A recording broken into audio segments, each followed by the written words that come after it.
আমরা তো তাকে ফেরত চাই, আইনিভাবে চাই। পররাষ্ট্র মন্ত্রণালয়ের মাধ্যমে আমরা অনুরোধ করেছি, এক্সট্রাডিশন চুক্তি অনুসারে অনুরোধ করেছি, আমরা শেখ হাসিনাকে ফেরত চাই এবং আমরা চাই তিনি মামলার ফেস করুক। তো এখন যদি কেউ বলে আসতে চায়, আমরা তো তাকে চাচ্ছি ফেরত।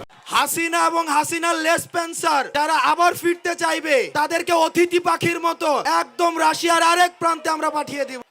এবার হাসিনার প্রত্যাবর্তন নিয়ে সালাউদ্দিনকে কঠোর হুঁশিয়ারি দিলেন এনসিপি নেতা ও বর্তমান সাংসদ হাসনাত আব্দুল্লাহ। জানা যায়, সচিবালয়ে এক প্রেস ব্রিফিং চলাকালে বিএনপির স্থায়ী কমিটির সদস্য ও বর্তমান স্বরাষ্ট্রমন্ত্রী সালাউদ্দিন আহমেদ বলেন, শেখ হাসিনার দেশে ফিরতে কোনো বাধা নেই। তাছাড়া ওনার দেশে ফেরাতে কোনো আইনি বাধা আছে বলে আমার মনে হয় না।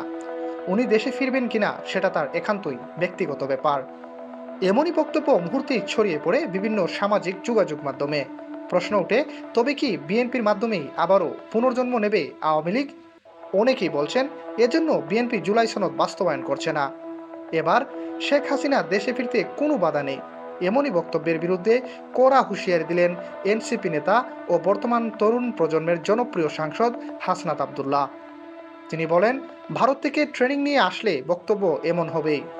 জনগণ আওয়ামী লীগের কবর রচনা করেছে, কারো সাধ্য নেই যে শেখ হাসিনা নামক ফ্যাসিস্টকে আবারও দেশে ফিরিয়ে আনার।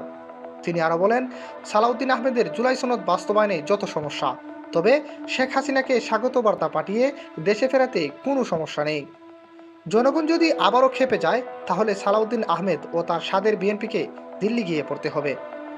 প্রিয় দর্শক, শেখ হাসিনা ইস্যুতে সালাউদ্দিন আহমেদের বক্তব্যের কঠোর বিরোধিতা করেন এনসিপি নেতা হাসনাত আব্দুল্লাহ।